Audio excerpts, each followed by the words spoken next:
Yang kedua, makanan halal itu kalau dikonsumsi oleh orang yang muslim, Anda share, maka dia akan melahirkan profit untuk Anda. Ketika orang itu beramal soleh dengan tenaga yang dihasilkan dari makanan yang Anda bagi, maka amal solehnya akan mengalir pahala juga kepada Anda tanpa dikurangi sedikit pun.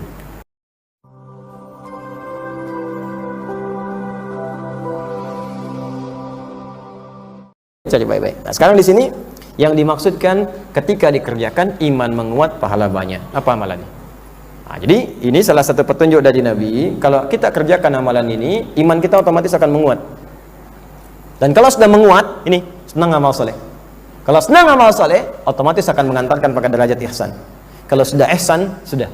Itulah ahli surga yang sedang beraktivitas di bumi dengan izin Allah Subhanahu wa taala. Apa amalannya? Satu. Qala tut'imut ta'am. Satu, tut'imut ta'am. Gemar berbagi makanan.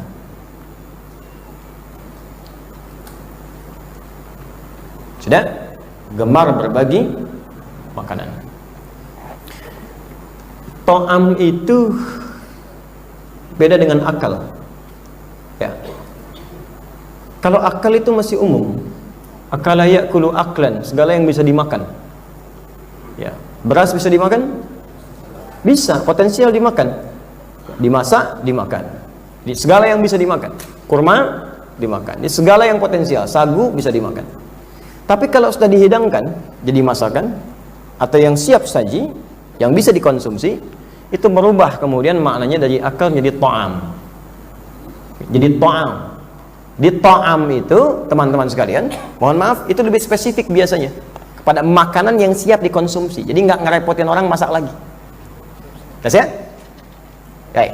Yang siap dikonsumsi dan tidak merepotkan orang masak lagi. Makanya disebutkan pahalanya banyak. Karena kita berjuangnya pun tinggi di situ. Ibu masak dulu misalnya, Bu. Ya, sudah masak makanannya, lodehnya, asemnya gitu kan, rendangnya, macam-macamnya, ayamnya, sopnya, opornya, udah dimasak, terus antarkan ke tetangga untuk dibagi sebagiannya. Jadi kan yang masaknya ibu, bumbunya dari ibu, waktu tenaga dari ibu juga diberikan kepada orang tadi, karena semua perjuangannya dari ibu tadi, maka dihitung oleh Allah tadi banyaknya itu.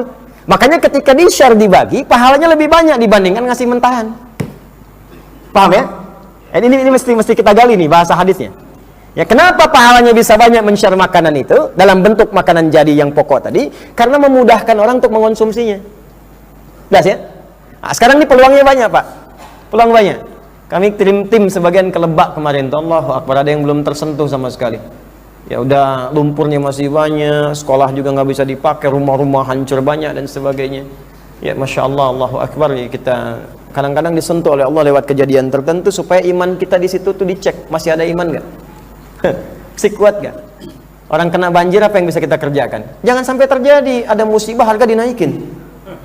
Paling bahaya, masker cuma 60.000, 10.000 jadi 1 juta. Gimana berpikirnya? Orang kemacetan lapar, jualan pisang goreng, satunya 1.000 naik 50.000, 50.000. Ini cepik, ini gimana Anda ini? Apa yang Anda dapatkan? Anda itu dosanya 2 kali lipat itu. 2 kali lipat. Menyebabkan orang sengsara dan membuat orang menderita dengan tidak ada kemampuan pada saat itu. Hati-hati. Itu kadang-kadang iman itu disentuh di situ. Apa yang bisa kita bagikan di situ? Jelas ya? Jadi bagian pertama ini dipahami, salah satu pemahamannya ta'am ya adalah makanan yang ketika diberikan memudahkan orang untuk mengonsumsinya. Paham sampai sini? Yang kedua, kenapa berbagi makanan itu bisa melahirkan pahala yang berlipat?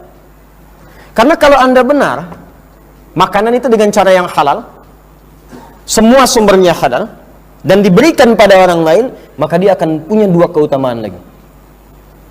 Apa keutamaan ini? 1. Apa lawannya halal itu apa? Haram. Maka untuk menggugurkan yang haram yang ada dalam tubuh, akan masukkan yang halal. Dengan memasukkan yang halal, yang haram akan keluar. Tertutup. Makanya kalau konsep utamanya begini, baik dengan buruk. Terbiasa baik, buruknya hilang. Terbiasa buruk, baiknya tenggelam. Makanya orang yang sering berkata baik, dia tidak punya kosakata berkata buruk. Nggak bisa, dipaksa berkata kotor nggak mau. Coba lihat, ustadz-ustadz, kiai, guru-guru, kan nggak punya kebiasaan mengeluarkan kata-kata yang kotor. Sebab terbiasa baik. Tapi kalau terbiasa buruk pun, itu nggak bisa kayaknya aneh berkata baik itu, karena kebiasaan buruknya. Ya, preman ketemu preman misalnya, assalamualaikum akhi, apa kabar? Wah, akhi, nggak ada. Ya, iya baik ketemu baik itu nyambung, chemistry-nya nyambung, frekuensinya sama. Nah, karena itu sama, halal ketemunya halal lagi, haram ketemu haram lagi. Makanya Anda kalau terbiasa pada yang halal, anti pada yang haram. Istri Anda halal, istri orang lain haram. Ya, suami ibu halal, ustadz ini haram. Ya, maka kalau Anda terbiasa pada yang halal, Anda nggak akan senang pada yang haram. Senang dalam pengertian pada hal yang tidak dibenarkan. Pekerjaan Anda kalau senang yang halal, yang haram Anda akan anti. Pak, ini fee-nya besar Pak, halal haram. Ya setengah-setengah Pak. Nggak bisa. Halal haram nggak ada setengah-setengah. Halal halal, haram haram. Ya innal halala bayyinun, innal harama bayyinun. Halal jelas, haram jelas. Jangan disatukan. Kalau sudah begitu akan dijaga oleh Allah. Jangan dicampur, nggak akan ketemu. Nah, kalau haram itu sudah masuk, maka cara membersihkannya banyakkan yang halal.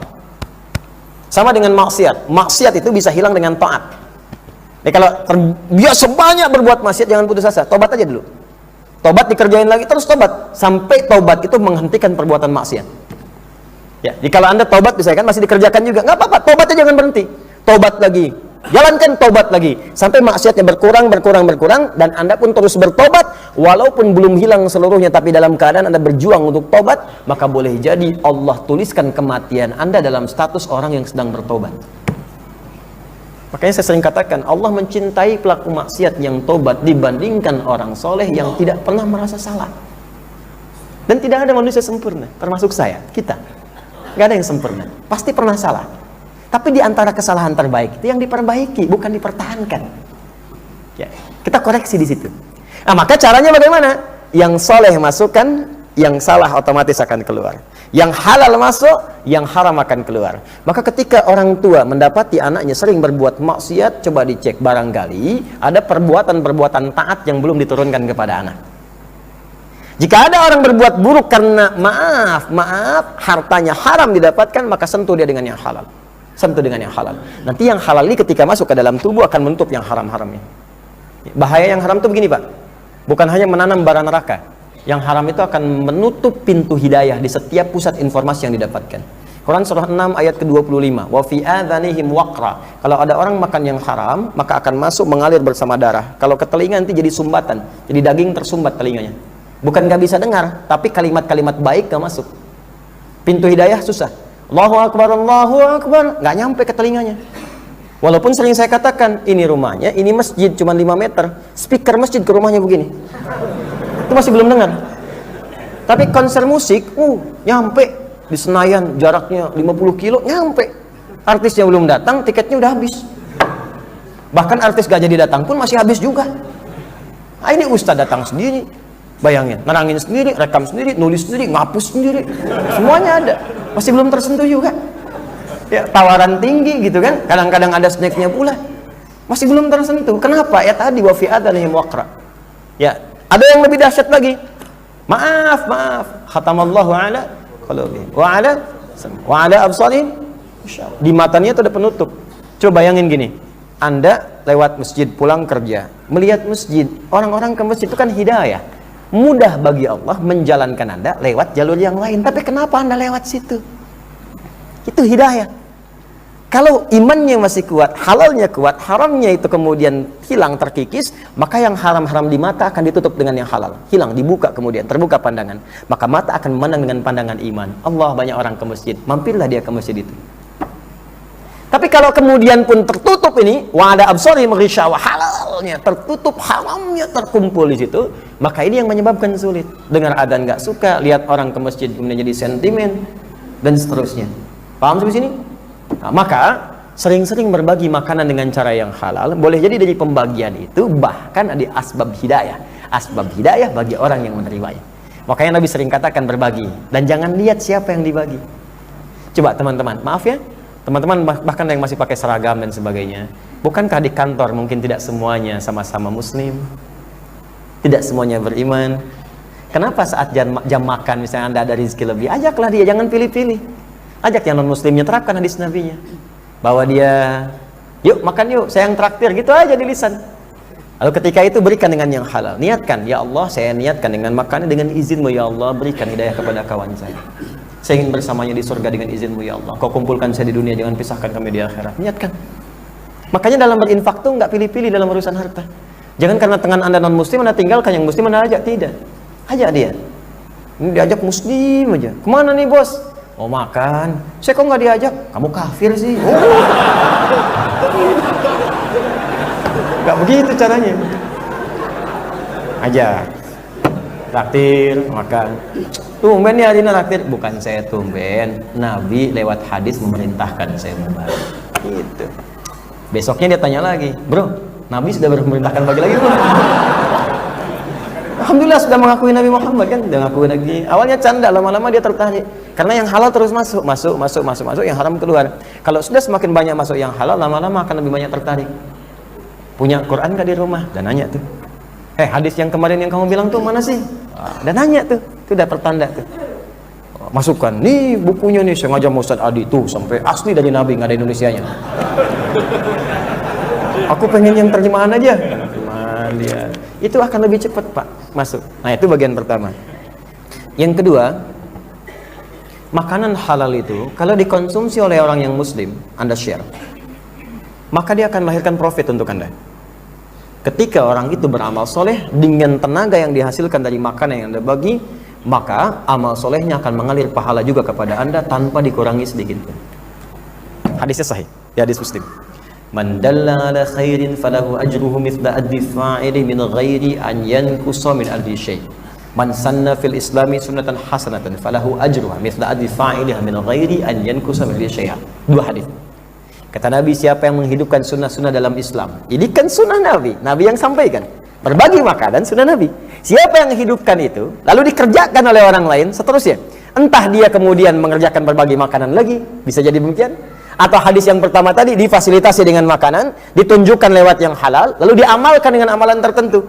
Begitu Anda berikan kepada orang ini misalnya, tiba-tiba kemudian dia sholat, energinya dari makanan yang Anda kasih, maka ketika dia sholat, pahala sholat dia pun mengalir pada Anda tanpa dikurangi sedikit pun. Makanya berbagi makanan ini sering dianjurkan saat Ramadan.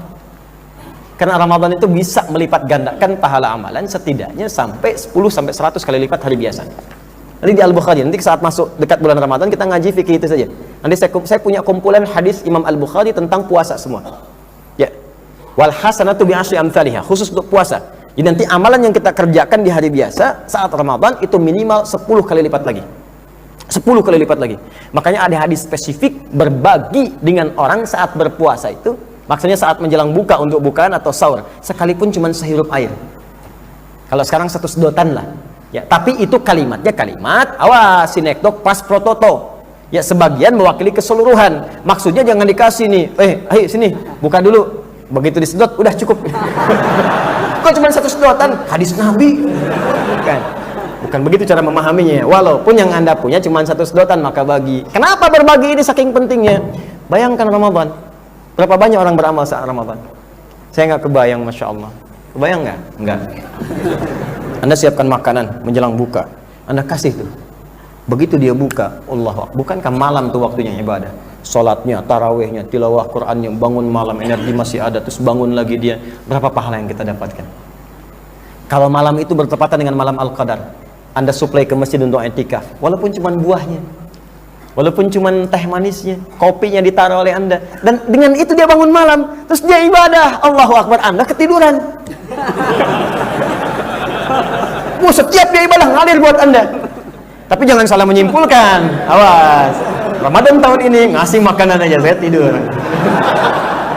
Itu cara yang keliru. Ya, jelas ya? Jadi yang pertama dia bisa jadi asbab hidayah, ya, atau menghilangkan yang haram pada dirinya, atau yang kedua dengan makanan yang dikonsumsi itu bisa melahirkan pahala-pahala tambahan pada orang yang mengerjakan nilai kebaikan. Makanya kalau mau berbagi, lihat orangnya dan niatkan sifatnya. Anda mau berbagi nih makanan, lihat orangnya, soleh, kasih. Ya, kalau kurang soleh, niatkan jadi perbaikan. Bergantung niat kita, sambil doa Pak, jangan cuma dibagi aja. Bismillah, sebut nama Allah, Bismillah. Siapkan, dari rumah disiapkan, dari kantor, Bismillah. Ya Allah, saya pengen bagi buat si fulan, mudah-mudahan ada perubahan hidup baginya. Ya Allah, saya pengen berbagi dengan si fulan, ya Allah lembutkan hati untuk menerima. Karena orang soleh itu belum tentu terima Pak. Demi Allah saya katakan, kalau orang sudah terlampau soleh, artinya sangat dekat dengan Allah, belum tentu dia mau menerima pemberian manusia kalau hatinya tidak menghendakinya. Makanya ulama-ulama itu jarang ada yang menerima pemberian itu jarang. Kecuali dia lihat. Imam Syafi'i itu dari siapa dia terima, dilihat dulu beliau tuh. Jarang menerima, tapi kalau diajak main ke Imam Ahmad bin Hanbal, dimakan sekenyang-kenyangnya. Ya, sampai anak perempuannya bingung, ini siapa sih? Ulama bukan katanya. Makan kok banyak begini katanya. Bapak kan makan sedikit. Terus malamnya tidur kelihatan nggak tidur. Kenapa kelihatan tidur? Nih bapak saya tahajud, beliau enggak.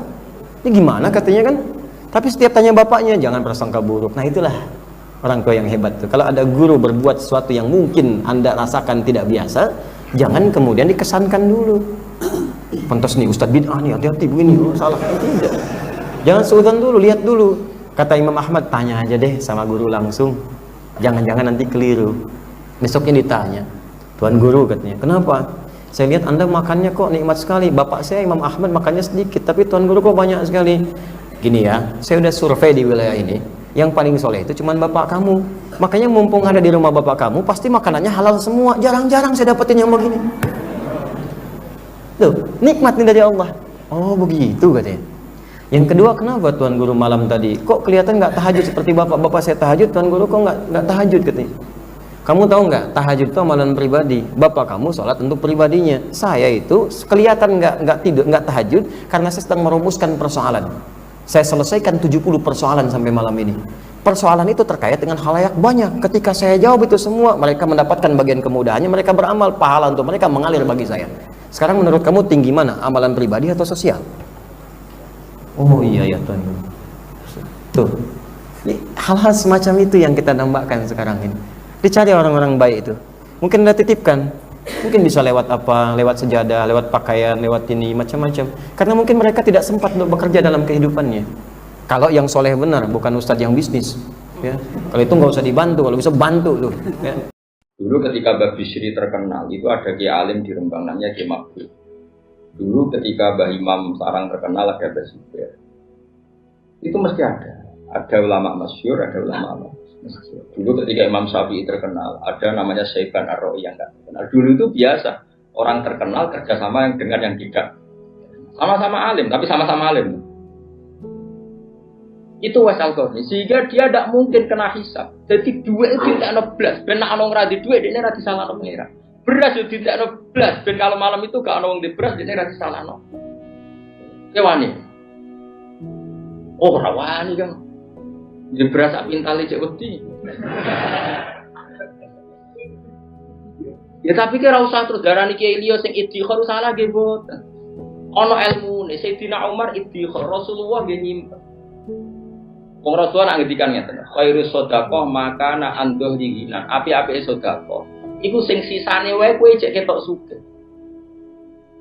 Niki kula tahadus bin nikmat, kula sering ngekeki mangan santri ngaji maksud. Itu ada seorang soleh betul ya soleh dan dia alim. Aja teng gudang kula. Roh teng gudang kula ada beras 1 pintal, berarti ora usah kuwatir terus bae melarat. Beras kuwi. Karena tadi ada syariatnya, ben sing mbok kei ora sungkan, kowe lah ning indukane kudu ketok. Loh. Mergo nak kowe terus bar ngekeki melarat, sing mbok kei kan yo sungkan. Nah iku yo ana ilmu, iki melok jalur iku wae. Mulane termasuk masyhure kramate Badullah Salam gurune bapak iku. Ketika ana wong ngaji hikam kudu keimangan ada sing ragu. Badullah nek iman sak menaki terus wong digandeng dijak ning gudange Badullah. Delok ngisor nganti atap beras kan. Kowe kok kuwatir aku kentean. Lah aku itu sambil setengah ora usah sak penuwun. Ya kan ya keramat itu bertahap. Tak jamin trenku naik juga. Karek ngenteni ae. Nggak tambah tua ora. Tambah keramat. Saiki tapi sono alamate gitu. Ya ono harapan lho. Nyatane kula ngrumat wong akeh ya ora melarat. Jadi sono trene wis ketok. Jadi semuanya itu bil ilmi. Uwais Al-Qarni seperti itu ya ada ilmunya. Dia takut dihisab karena ada orang kelaparan yang dia saat itu punya. Tapi sing kaya Abu Bakar, Umar sing nyimpen ya dia alasan piye-piye isane ngamal ku nek ana barang. Lah nek ana barang oleh ngamal. Supaya sing dikei rasungkan kowe kudu ketok lu. Lan kula termasuk amal kula iki nek mbok tiru.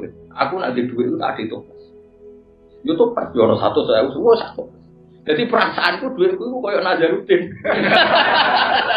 Bertoples.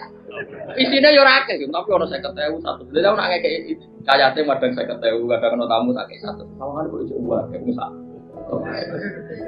Bojoku lagi tak kok satu plus kok gitu. Aja takok iki ilmune wali. Jadi nak ngekeki wong ketane donyaku sik akeh. Jadi kabeh ben. Lha iku nabi yo pandu kok. Khairus sedekah maka ana anzurina. Nabi sedekah sing sisane wae cek ketok. Jadi kabeh kok ono ilmu. Sementing aja nuruti nafsu nyimpen donya kok kuwatir melarat, kuwatir ramangan itu setan to.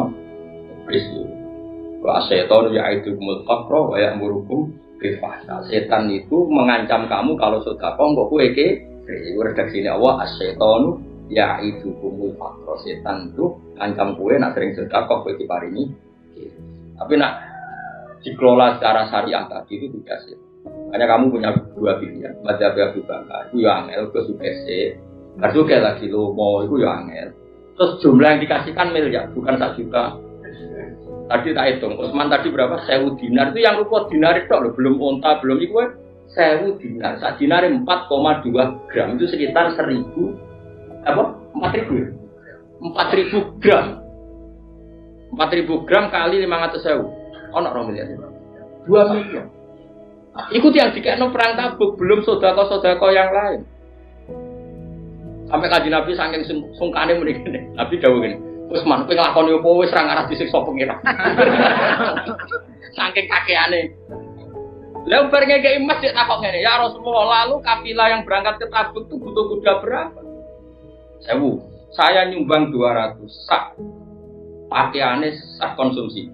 Butuh entah berapa, saya nyumbang di akhlas saya wa aktabiyah. Wah, serah kebayang, serah. Wah, nanti mulai hitung sekitar 16 miliar. Kita tahu sudah kau berkiai 16 miliar. Ya, orang usah kiai ini lah, terus wah, ayo dong. Wah, pola kan. Wong di duit samono mesti pola.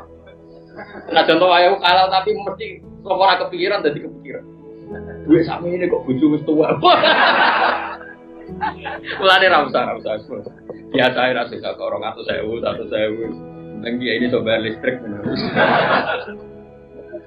Keruwetan kan ilmu kelas tinggi ini napa? Wah, surah ilmune Kanjeng Nabi, ilmune Sayyidina Abu Bakar, Umar, Utsman wis ilmu kelas berat. Nah, niru Mas Al-Qarni gimana? Ayo niru sapa? Jadilah diri pribadi.